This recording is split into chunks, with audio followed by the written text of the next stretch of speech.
Today we're gonna talk about my Teardrop camper and all the crazy little parts about it. We've already started. It might be a little late to start this little channel about the build, but I don't know. It's never too late to start things, right? Join me. Alrighty, so talking about the back galley.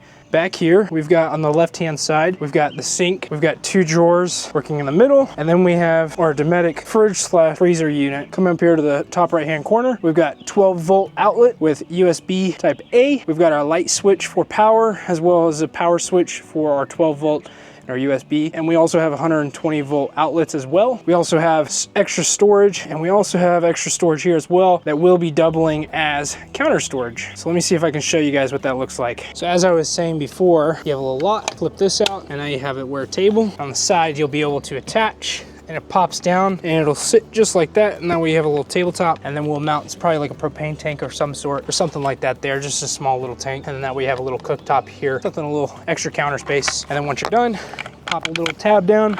This guy folds down flush, and then you can just mount it back in place. Let's talk about these cabinets. They are held in here by little ball latches, I think is what they're called. I'm not 100% sure, something like that. I think for this middle cabinet, we're gonna mount some sort of a Apple magnet device here, so we can put an iPad here, so you can kind of have it almost like a little TV screen, but that way you don't have a giant TV that's kind of taking up a bunch of crazy space. But you got some cabinet space there. You also have cabinet space here. You don't have any door here, but just this nice cubby here. Then you have cabinet there, and you got a cabinet there. Look at that. Speaking of this back headboard area, on both sides, you have little rotating sconce lights, whatever you want to call these, that you can turn off and on. On my side here, got a little light switch for the overhead lights inside here. You also have dimmers, so if you want to dim it, you can also have that option. We also have 120-volt outlets, which is going to make it very nice, especially if you have anything that might need to run off of that. You also have 12-volt outlets up here, and you have USB type A 3.0s.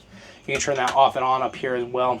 And directly behind you, you also have 120-volt outlets as well, just in case. You can never go wrong. You can never have enough outlets. There's one thing I've learned. You can never have enough. Then if you add to this space, we've got a nice little stargazer window so that at nighttime you can look straight up and look at the stars, which I like the addition of that window. I'm very pleased with that addition. I think the wife is gonna like that one. Well, that's pretty much the entirety of my camper build. Still a lot of other work to do. Got to clean up the aluminum so that way we can get the vinyl ready for it. A lot of the aluminum on the roof is gonna be natural, so we still gotta figure out what we're gonna do on cleaning that up so that way it still looks nice, whether we're gonna actually sand it down or whatnot, or if we're just gonna clean it up with alcohol or whatever it might be. There's a lot of things, but we could use some advice. So if you guys in the comments want to leave any advice on some things that we can change, any design changes or things that we can add, more than willing to take advice. I know there's a lot of things in the galley that I'd like to update for designs and just to make it look a little bit cleaner, aesthetically pleasing. The electrical is going to be a big fun task to take on, so I look forward to that. If you guys enjoy this sort of content and you guys want me to keep doing it, I guess let me know and we'll keep it going. So yeah.